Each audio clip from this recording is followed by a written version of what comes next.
राधे राधे। जय माँ बाबा। ग्रहों की माया में आपका स्वागत है। चलिए आज मैं बताती हूँ मंगल के 12 भावों में क्या प्रभाव रहता है, क्या रिजल्ट रहता है। चलिए स्क्रीन पे देखिए, ये खाली पत्री होती है, इसका पहला घर लगन होता है। आप देखिए, और पहले घर में यदि मंगल बैठा हो तो उसका क्या रिजल्ट होता है। पहले भाव में लगन में मंगल विराजमान है तो व्यक्ति मांगलिक होता है। ऐसे व्यक्तियों को मांगलिक व्यक्ति से ही शादी करनी चाहिए। ये व्यक्तियों को थोड़ा सा ज़्यादा नहीं थोड़ा सा क्रूर बना देता है। इनमें दया कम होती है, बुद्धि में ये बहुत ज़्यादा तेज होते हैं। इनको खाली बैठने के लिए अगर कह दिया जाए, ये नहीं बैठ सकते। इनको बहुत मुश्किल होने लगती खाली बैठना। और अगर इनको कोई मुश्किल काम दे दिया जाए तो ये इनको ऐसा लगता है कितना आसान काम है। और खाली बैठना तो इनके लिए बहुत मुश्किल होता है। रिस्क तो ये ऐसे लेते हैं जैसे कोई बहुत आसान काम कर रहे हो। मंगल लगन में होने से इनकी रिस्क की क्षमता बढ़ जाती है। यही कारण है ये महत्वाकांक्षी होते हैं। ऊपरी रोग इनको हल्के फुल्के लगे रहते हैं, लेकिन एक आध इनको गुप्त रोग भी देखे गए हैं। चलिए अब बताते हैं दूसरे भाव में मंगल का क्या प्रभाव है। स्क्रीन पे दूसरे भाव में मंगल आपको दिख रहा है, ये धन और कुटुंब का भाव है। तो द्वितीय भाव में अगर मंगल हो तो धन या कुटुंब के लिए कैसा रहता है। ये व्यक्ति को कटुभाषी बनाता है, कड़वे वचन बोलने वाला होता है, स्पष्टवादी होते हैं ये लोग। जो इनके दिलों में होता है वही इनकी ज़बान पर होता है। ये पशुओं से बहुत प्यार करते हैं, बहुत प्रेम होता है इनको। ऐसा देखा गया कि पशुपालन में भी इनको बड़ी रुचि रहती है, बहुत शौकीन होते हैं पशुपालन के। ग्रह क्लेश भी इनके जीवन में लगा रहता है क्योंकि मंगल कुटुंब के भाव में है।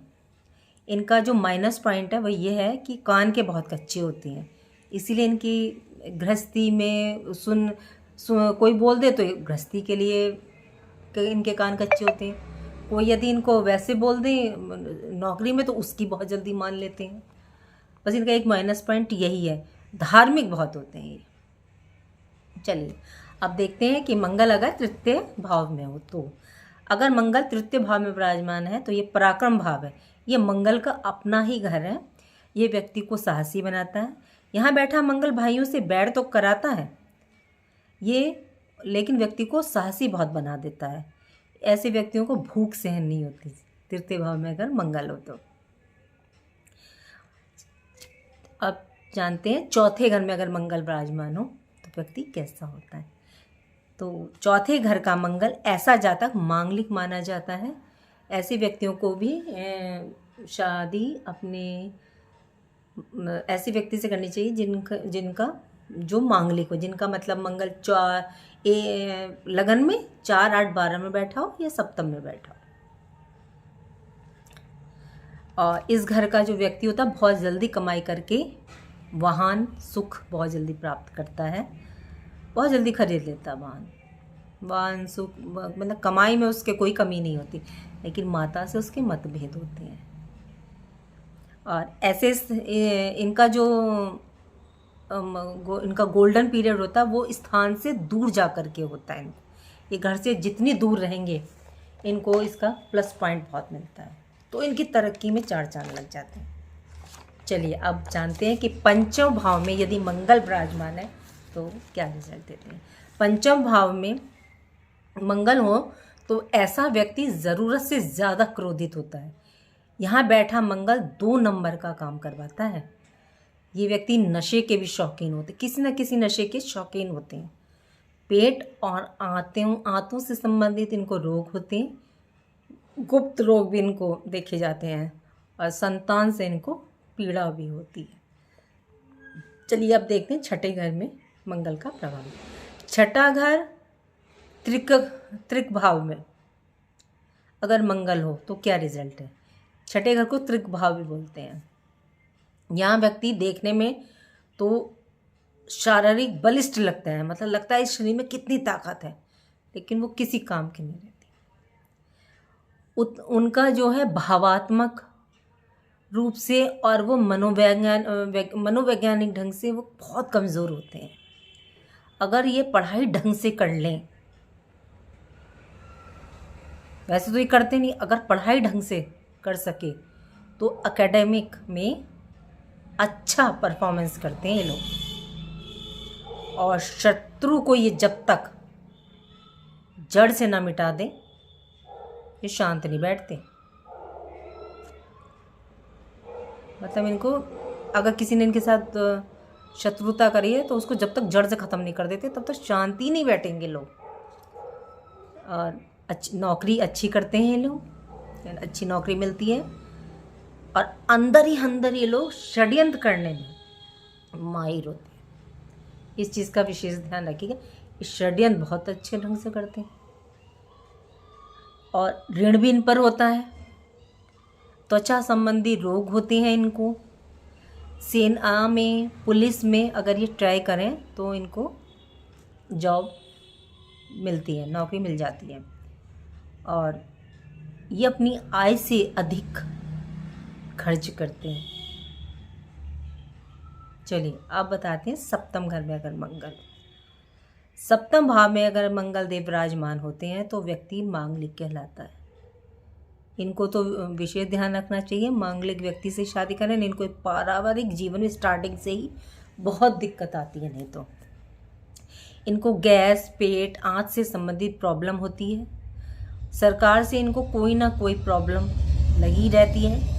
इनके पास 2 नंबर से पैसा कमाने की क्षमता होती है। क्रोध पर ये नियंत्रण रखें तो इनको फ़ायदा होता है। अष्टम में यदि मंगल हो, अष्टम में मंगल से संबंधित व्यक्ति शारीरिक व्याधियाँ उसको लगी रहती हैं, कोई ना कोई। इनके परिवार में, घर में कोई ना कोई व्यक्ति बीमार रहता है। इनका पैसा धन बीमारी पे बहुत जाता है।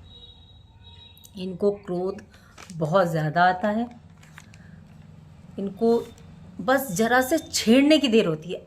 इनको ज़रा सा भी छेड़ दिया ना, ज़रा सा मजाक भी पसंद नहीं होता। अगर इनको ज़रा सा छेड़ दिया ना आपने, बस फिर क्या है पूछो मत। आँख और दांत से संबंधित रोग होते हैं। इनमें रक्त विकार भी होता है। थोड़े से ये ना लोग संकुचित प्रवृत्ति के होते हैं लोग। चलिए अब बताते हैं नवम भाव में मंगल बैठा हो तो ये हमारा भाग्य स्थान होता है।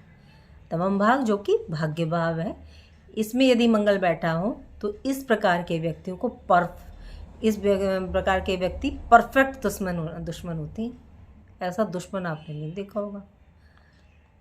कहते ना, बस क्या बताऊं आपको, इन्हें आप कुछ कह दें ये तब तो कुछ नहीं कहते। मौका आने पर ये आप बदला ज़रूर लेते हैं। ध्यान रखिएगा कि तब तो कुछ नहीं बोलेंगे, लेकिन जैसे ही मौका आएगा बाद में बदला ज़रूर लेंगे। ये अहंकारी बहुत होते हैं। अपने आप मतलब कोई चीज़ अगर इनके पास एक नौकरी छोटी कर रहे हैं उसको बढ़ा चढ़ा कर बताने की क्षमता होती है। मतलब हर काम को बढ़ा चढ़ा कर बताते हैं, जिसे कहते हैं गप्पिल। अपने रिश्तेदारों की तरक्की इनसे बर्दाश्त नहीं होती, उनसे ये ईर्ष्या करते हैं। ये सरकारी नौकरी की तैयारी करें तो इनको मिलती है। भाई से थोड़ा विरोध मिलता है इन्हें। अगर क्रोध पर इनका नियंत्रण नहीं होता, लेकिन इनकी पत्नी में एक योग होता है जिसे राज योग कहते हैं, उसका योग उपभोग जरूर करते हैं सदैव। और उसके बाद भी ये सदैव असंतुष्ट ही बने रहते हैं। इनमें संतुष्ट इन्हें तो कभी देखा नहीं जाता, असंतुष्ट से ही बने रहते हैं ये लोग। चलिए अब आते हैं दसम घर पे। दसम भाव हमारे कर्म का क्षेत्र होता है। कर्म भाव में मंगल हो तो कहते हैं कि व्यक्ति कुल दीपक होता है। संपत्ति धन के रूप में उसे काफ़ी मिलती है। इनको एक ही दुख होता है, या तो इन्हें संतान सुख मिलता नहीं, अगर मिलता है तो संतान इनकी नालायक रहती है, किसी ना किसी उसमें फंसी फंसाए रखते हैं अपने आप को इनके बच्चे। ऐसे दशम घर में मंगल के संतान बहुत बुरी होती है। अगर इन्हें संतान सुख मिल जाए तो दुखी रहती हैं संतान से। तो चलिए, एकादश भाव में यदि मंगल विराजमान है तो व्यक्ति कटुभाषी होता है, मीठा तो ये बोल ही नहीं सकते। मतलब ये समझ लीजिए इनको बोलना ही नहीं आता, कठोर भाषा रहती है इनकी। इनकी तरक्की जन्म स्थान से दूर जाकर होती है और अपनी ईगो अहंकार में ये डूबे रहते हैं। वो ईगो कूट कूट के भरा रहता है इनमें। इनके रिश्तेदार मित्र भी इनसे दूर हो जाते हैं इसी वजह से।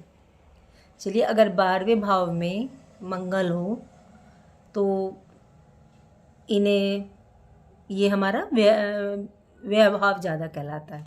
12वां घर अगर अंतिम उससे देखा जाता तो व्यय भाव से भी देखा जाता है कि हमारी व्यय कितना हो रहा है, हम ज़्यादा व्यय कर रहे हैं या कम। तो जो व्यय भाव है वो 12वें घर से देखा जाता है। इनको नेत्र रोग संबंधी बीमारी रहती है, आँखों संबंधी बीमारी ना लगी ही रहती है कोई ना कोई। दाम्पत्य जीवन के कटुता इनके जीवन में पहले दिन से ही रहती है। क्रोध पर नियंत्रण नहीं होता इनका।